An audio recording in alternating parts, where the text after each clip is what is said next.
So, Ignasi, we would like to know how can you have a successful business and at the same time respectful to the environment and to help in conservation of the species, business related to the sea, helping marine species. Thank you. Thanks a lot. Thank you so much, and thank you for inviting us, me and Carole, to this great event. So I'm just going to take a few minutes to let you know what we are doing, and also to complete Anna's presentation of what the blue economy is, and also what is the way we think and we are seeing that we can create value while restoring and sustainably managing the marine environment, which is so that we don't have to rely on philanthropy or on public money to protect the environment. So let's speak about blue economy. It's a kind of confusing concept, but let's complete what Anna mentioned about why are we talking and why is the blue economy being, let's say, kind of hot topic in the last few years, probably the last two. When I started in blue economy in 2015, when I first attended the World Ocean Summit by The Economist that was in Bali, I was the only continental European assisting there with a few people, and nobody was talking about blue economy. Nowadays, those events take together several hundred people and close to thousands, and it's being a hot topic. Why is being a hot topic now? Let's understand the oceans. The oceans are providing us with amazing amount of resources, fundamental for mankind. They provide us with food, with oxygen, and I mentioned they absorb CO2. If we had not the ocean, the temperature of the world would be absolutely just unstandable. They provide us with energy. They provide us with well-being. There's an amazing cátedra about health and the ocean in Girona, in Figueres, understanding and analyzing and doing research about how important is the ocean for men's health.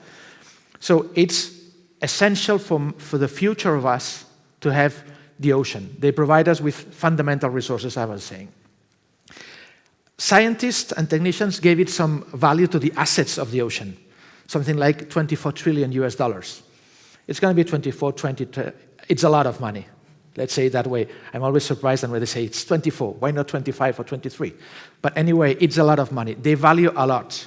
So it's a source of resources and it's a source of value, so generates economy. So even if you don't care about the environment, you should care about the ocean. The oceans generate, in terms of current movement, something like $3 to $4 trillion a year. So it would be the seventh economy. And check that I'm not talking about the blue economy is generating 3 trillion years. It's the oceans. It's the ocean economy, the maritime economy. So it's, again, a source of wealth, a source of resources, a source of employment, and will be the seventh largest economy. But, and here comes the blue economy, some years ago, scientists realized and raised their hand saying, hey guys, listen, we will not be able to get all those resources unless the ocean is in good health. 2/3 of all this wealth will not be available in the future if the oceans are not in good health. So that was what's quite shocking, because the land side where we humans live, land is very resilient. We've been hitting land like hell, and land keeps on producing food and keeps on producing many things. Now it's starting to change, but it keeps on being there. But unfortunately, or maybe not so much, the ocean is very fragile. So if we hit the ocean, if the ocean is not in good health, 2/3 of this wealth will not be available. And you can imagine, if this is fundamental for mankind in the future, to get food, for example, what can happen? So again, even if you don't care about the environment, you should care about that. When people are talking about climate change and say, oh, climate change is very difficult, of course, and they say the corals are bleaching, and we see on TV the corals bleaching, we've lost most of them, and they say, oh, and people will not be able to do some tourism and some scuba diving.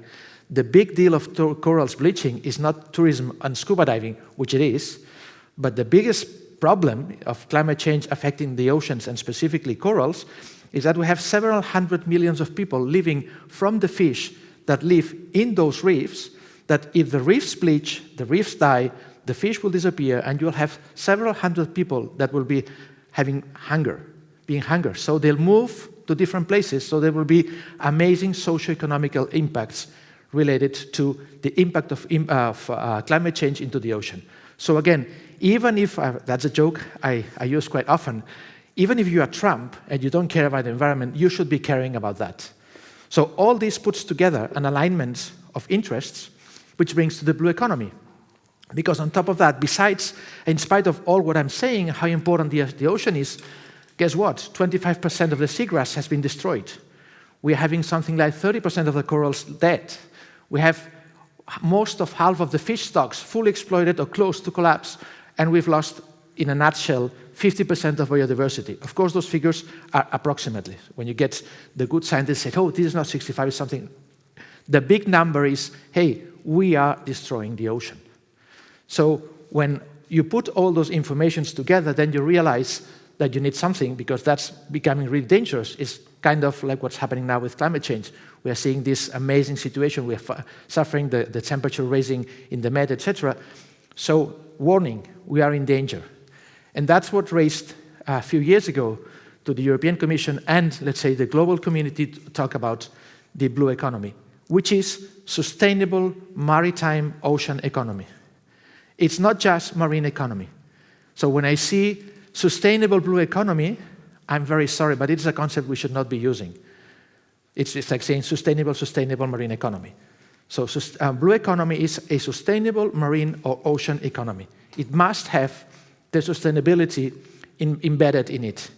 And the second message, and that's something that came in 2014 roughly officially, and there's an amazing article from The Economist that kind of says it publicly for us as a concept.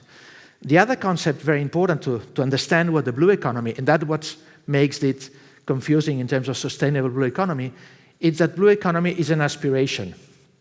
We should not be radical. We should be flexible and understanding that it's a movement. So a few years ago, we were here. Ocean economy not sustainable at all. Nobody was caring about sustainability in the ocean economy. Now we are moving towards something that could be 100% sustainable, which will not. I'm not so optimistic.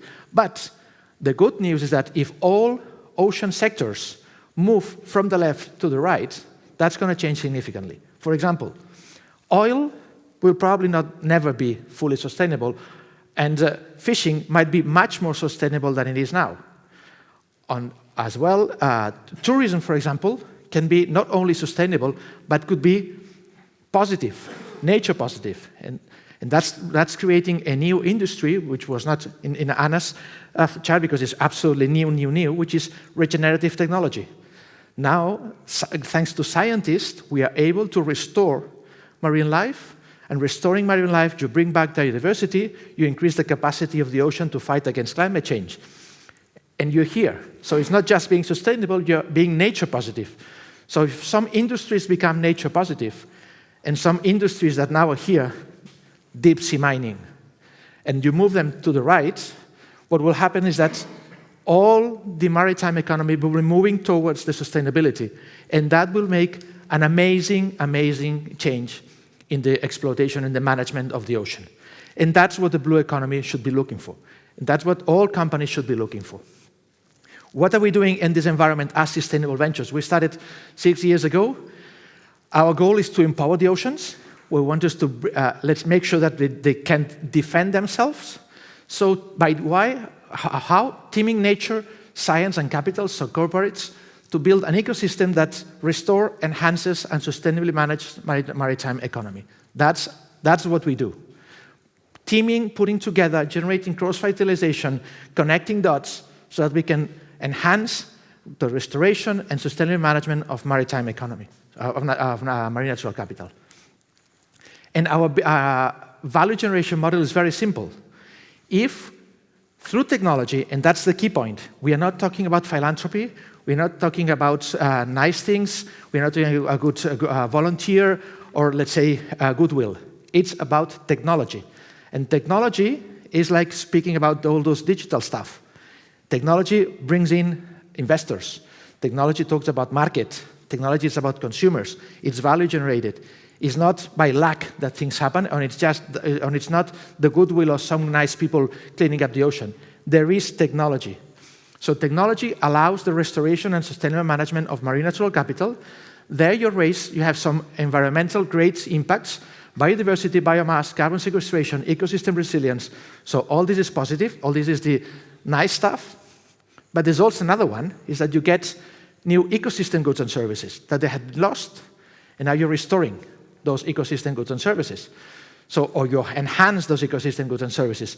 So if you get that, the only thing you have to do is to build and identify profitable and scalable business opportunities, which generate value, mobilize capital, and the value it generates, it goes to keep on restoring and managing that, and of course, providing value to the shareholders, because this is not philanthropy.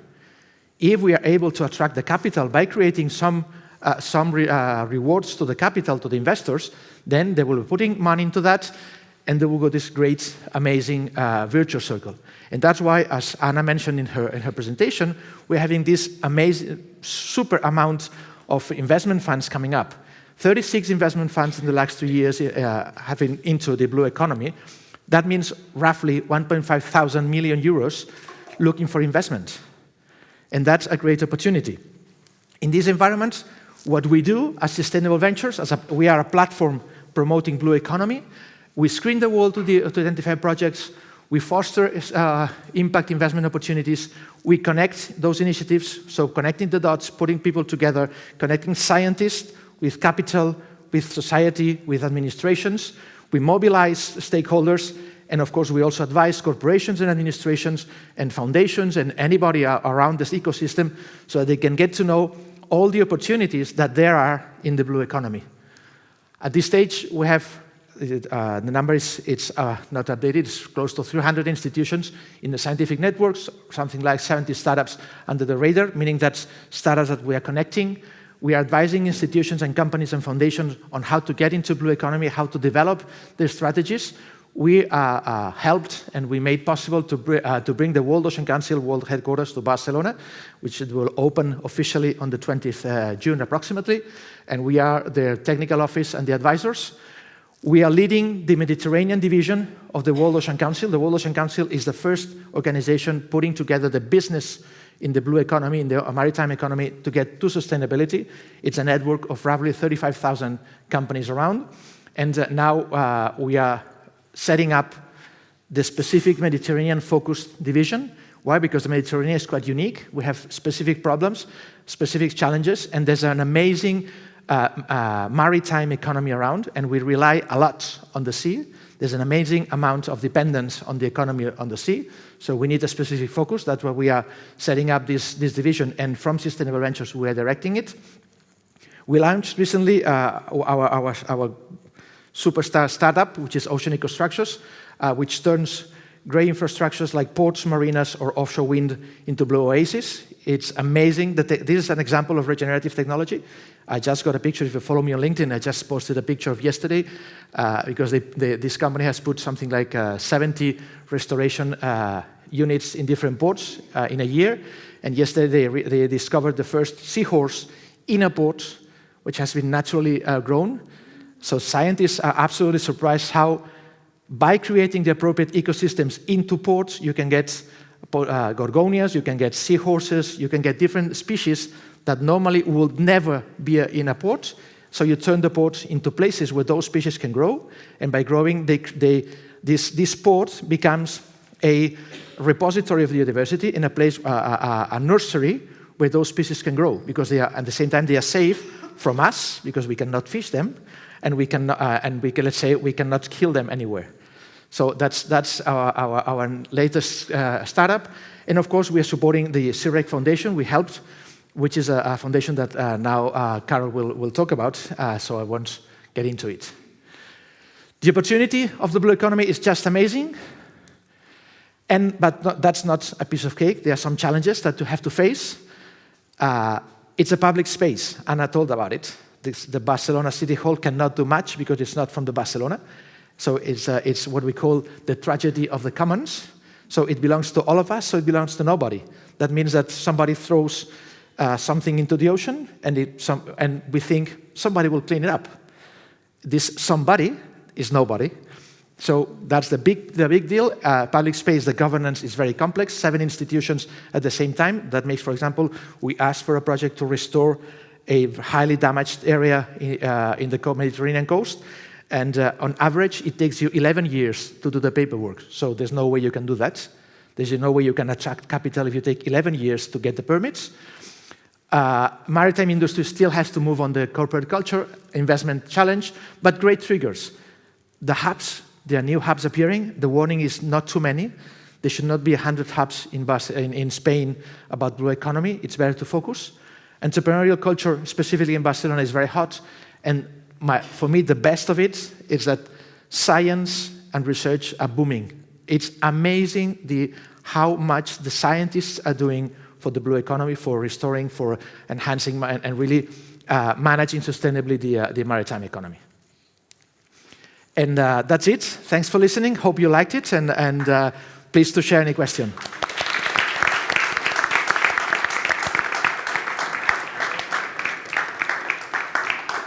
So my name's Carole.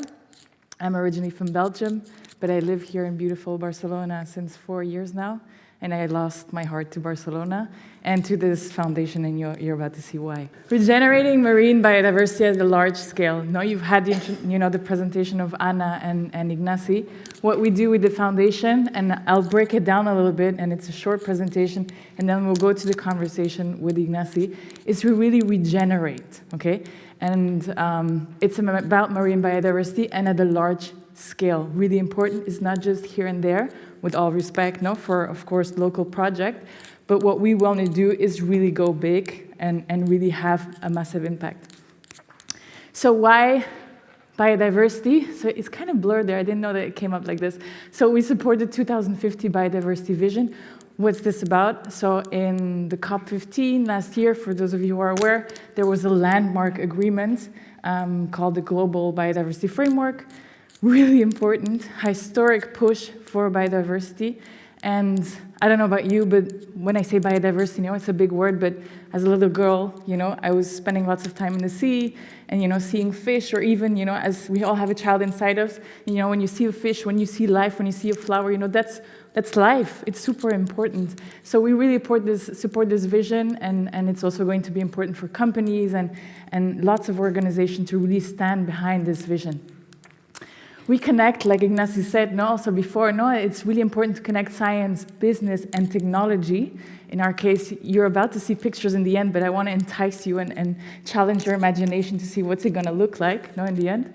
And of course, we'd love to incorporate art as well, like Anna said as well in the first presentation, because we think it's essential. So science is at the core of our foundation. We always say the scientists lead the way because they know best how to regenerate marine biodiversity. We combine the business aspect, so we run our foundation as if it was a business, which often nonprofits, and local organization, it's tough to get that strategy going. It's tough to run it as a real business, and this is really something that we want to do.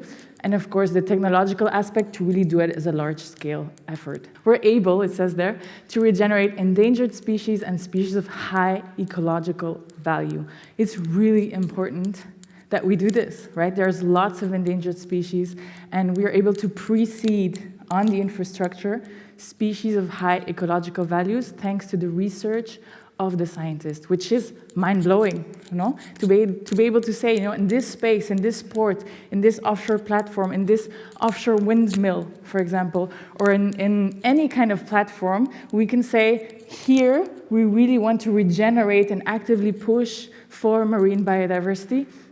That's really what we want to do. We provide marine scientists and biologists with economic flow, also really important, so that they can keep researching, keep finding the most efficient and best ways to do that. So, and it's not just, here you go, a once-in-a-lifetime, donation, and who knows when the next one will come up from the government or what's, no, it's a really ongoing collaboration with them so that they can keep finding the best way to regenerate marine biodiversity.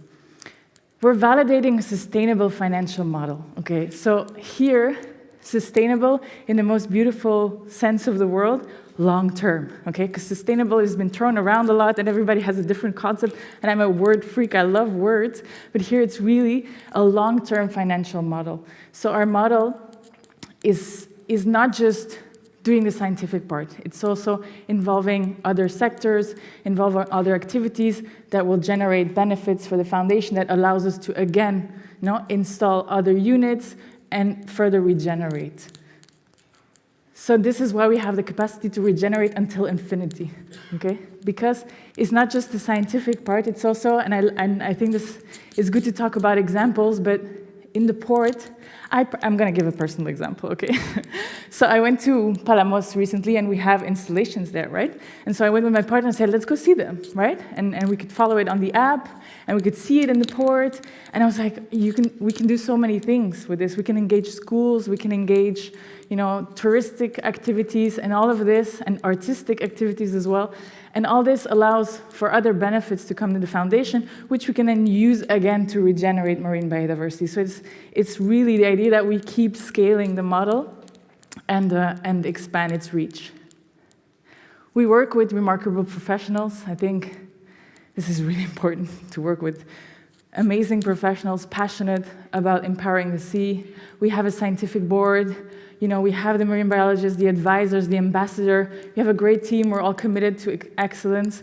And this, of course, is essential today. People at the core of every organization to really push and have that passion to empower the sea and to regenerate the sea.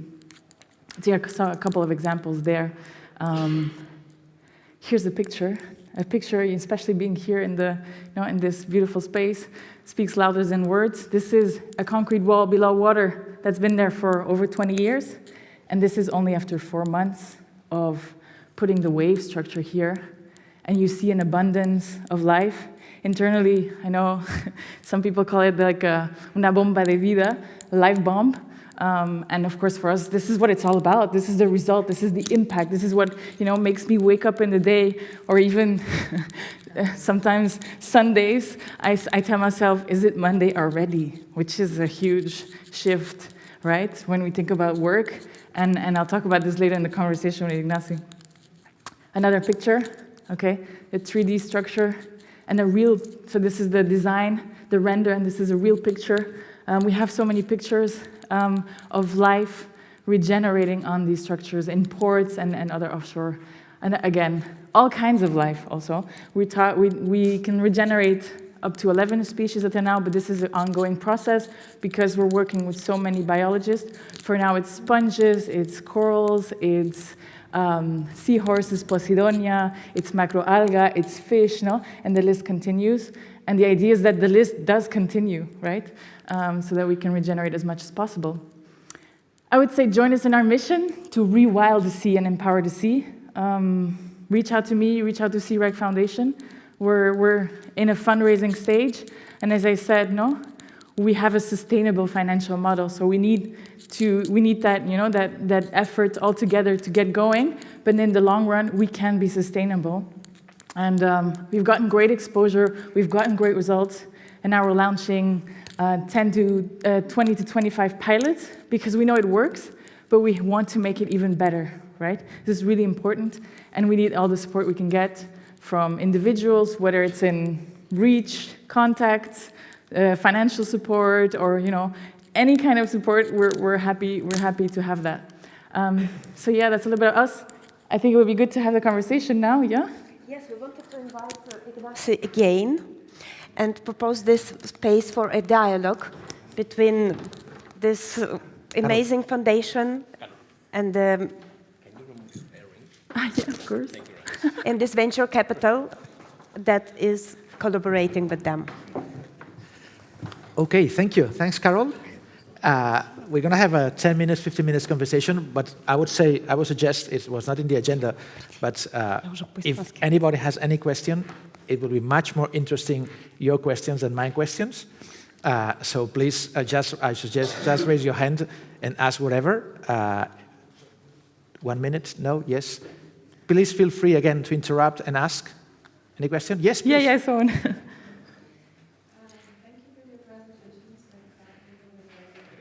There comes a micro. Thank you for your presentations. I thought they were very rich. And I was wondering whether you have to say about a lot of criticism, at least in the academy, but I'm not sure how much that has reached the economy, more the economic focus sector, has been saying that part of the blue economy discourse, in a way, also is helping so how to say this? It's promoting an environmental sort of discourse, but at the same time, at certain points, does not act like that, but it's more kind of a discourse rather than actual practice. So I would like to ask you, how do you feel about this criticism that is growing in some Sure. around the world, and how do you face that? Because in truth, like, this is a challenge, right? What is the distance between what you say and what you do? And what do you think about this criticism? Well, it's certainly a topic. It's certainly a challenge. It's the same as in any other industry. It's not particular to the blue economy. Let's say anything related to sustainability must have a purpose. So when you're dealing with corporates, some of them are just greenwashing, and some are really believing in that. So that's something you have to identify by speaking with those companies. But even just speaking is good. Speaking about it is good, and the good news is that the social pressure and the administrative pressure is so high, and it's becoming so high that those that are just greenwashing, they will have to change, whether they like it or not. We are facing, when we are installing technologies, we are talking with the foundation, with board and different people, we see people absolutely convinced, yes, I need to change my port, I need to change my infrastructure, I need to change my company. Some others have said, I don't care, but I need to do it because maybe my shareholders are obliging me. The good thing is that, of course, I prefer those that they're really convinced, because I'm convinced, but I have to respect that people might be different. So as long as they move forward from the left to the right, that's all good news. So I don't lose much time trying to convince. If they are not convinced, you get into values. And dealing with values is so complex, and I'm nobody to judge that, so I'm just saying, hey, do you want to move? Yes, let's go. But it's a challenge. I think there's a Chinese saying that you should invite your enemy to the table, no? So it's kind of keep the conversation going, at least. It's better to just, have the conversation, and I agree with what Ignasi said. So let me ask you, before anybody else asks something, why did you jump into that? Why did you got into this foundation when it was launched? So I think 3 reasons. First, I love the sea. I mean, if you don't love the sea, I don't think you should do this kind of project. Since I was a little girl, what is surfing? I'm a very amateur surfer. There's really nothing to be proud there, but I love surfing. I love the sea. I love sailing. I love just seeing fish in the sea. Just, even my stepdaughter just says, yeah, Carole, how can you still get so excited about fish in the sea? But it's a reality. It really makes me happy, and it's also for your well-being. We're all humans. So that's the first part. And then the second part is it's rare to find real tangible projects. And it's rare to find projects that are also scalable that way, And the technology makes that possible. So you can really have, and I'm a big fan of effective altruism. So the more impact you can have and the more good you can do, that's really what makes me tick, that makes me wake up in the morning, and the magic of service also, not the energy that you get knowing that you're doing something good for the world. So I think that's the main thing, and also working with great people. I mean, that's I think the main 3 reasons. And one of the things I want to share with the audience, something we were speaking about a few minutes ago before we all started, which is I really thank Tatiana and all this ecosystem today to put together the culture, art into that, because one of the things we were missing in putting together, as you said, it was science, business, society's people, but normally you don't see many opportunities to bring in art and culture. And if you want really to move, to make things change, you need the economy, you need the technology, but you need the culture. So it's really interesting, and really thank you for starting that. And I think that's, again, back to you, and getting the conversation. And if you want to join, please just jump in. There's an amazing opportunity as well for the foundation and for the whole ecosystem to start connecting with culture and art, because that would help something that it was not mentioned here, which is that we need to change the values. We need to change people. We need to make sure that everybody understands how important is the ocean, because we understand how important and we understand it, we will love it, and if we love it, as Jacques Cousteau said, we will take care of it. So it's a virtuous circle we have to move, and I really think that we are getting into the art side, because that will move people. I don't know if you want to add something following the conversation we had. No, I fully agree. I think there's also an urgency, and the awareness is really important, and it's all connected, so definitely agree, yeah. And so what can anybody else in the audience do for the foundation or to generate this connection with art and to mobilize all this blue economy? Like I said, no, all help is welcome, but I also think the most urgent or the most simple, the question is also there, is maybe also transition in your own work towards the blue economy or incorporate it, no? I mean, there's probably design and architecture people here, the universal design principles, maybe we can combine that with biodiversity and see what comes out of there. There's so many ways to do, exactly like today, cross-pollination and multidisciplinary, and seeing how does the blue economy, how can I combine this in my work, in my sphere of influence? That's one thing I think that's definitely interesting. And then two, like I said, we're launching these pilots, talking about it, connecting to us, see if we can find synergies. We're big fans of partnerships and synergies in many ways. So we look to collaborate in many different ways. And like I said, the most important thing for us is to make things happen, right? We just want to make the regeneration happen. Everything else is great to reach more people, but the core is, okay, we need to do the pilots, we need to get the science, we need to get the research to really scale and have massive impact. So I think that's the message here. Thank you. Let me build just one final message to you, which is one of the things I haven't mentioned, that one of the obsessions we have at Sustainable Ventures ecosystem, as you've seen, we have these three parts, the whole platform, the World Ocean Council, and the foundation. And one of the things that really obsessed us in terms of daily work is to generate synergies and connections, because one of the main failures or weaknesses of all the traditional ecosystems around sustainability or social stuff is that we all tend to do silos. There are many great silos of people doing great stuff, but not interconnected. So we're really obsessed on trying to connect the great talent of scientists, art, culture, administrations, corporates. So no egos, no place for individual personalities, but promote the whole result and create the most synergies and cross-fertilization, as we said in the previous conversation. That is really where the value is generated. And as we say internally, when you generate value, it's very easy to share, so there's no discussion. If you generate misery, it's very difficult to share, so that we'll have the discussion. So let's focus on generating value, connecting dots, creating synergies, looking for cross-fertilization. And maybe to end on that, I mean, that's the whole concept of regenerative as well, no? We've gone to doing less harm, to being, zero, getting to that compensation offsetting, and then we're kind of shifting to, okay, what can we add more?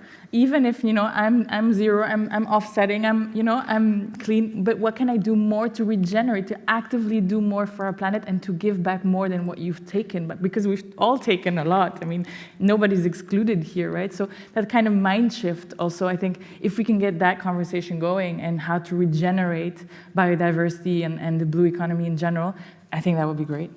Building on that, last few months ago, there was this event in Lisbon, and we had the chance to talk with Carlos Duarte, which is part of our advisory board. Carlos Duarte is #1 scientist publishing in the world.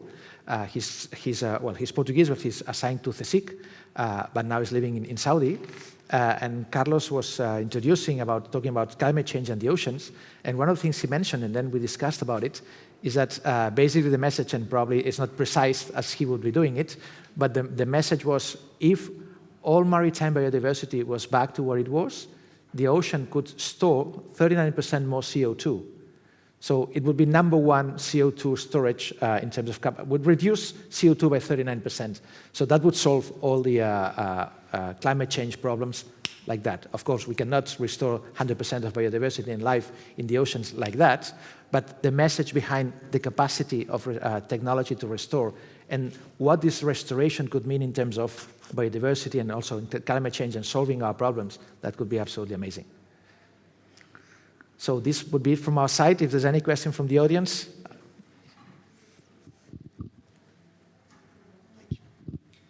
Just one question. Regeneration of marine biodiversity can help to tackle or to reduce the expansion of microplastics, or is only affected? It's not close to, I'm not the scientist, so I would probably ask the experts.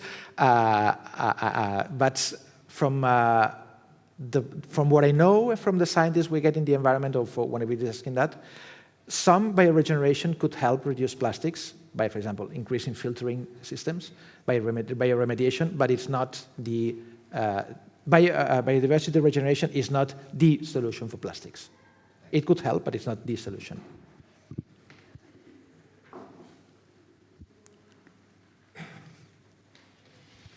No questions?